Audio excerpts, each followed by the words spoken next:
Aloha nui kako. This is Mahina Minute. April 11th is Muku, the last po of this malama.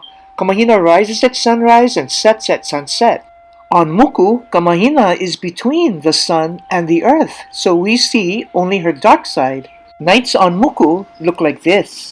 We see only the faint glistening of distant stars and planets, but no moon to light the night. How did our ancestors light the night on dark nights such as Muku? Kukui was their light. Of all the trees in the forest, Kukui's silver leaves announce his presence like a peacock among alai hens. Join us today as we make kukui nut oil. Gather fallen kukui nuts, rinse in clean water, and remove the ones that float.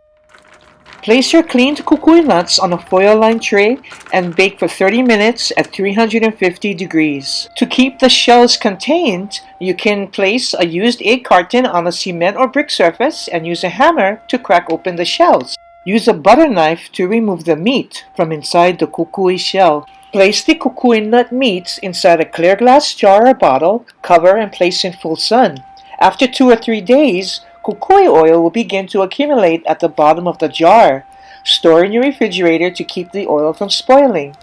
Until the next Mahina Minute,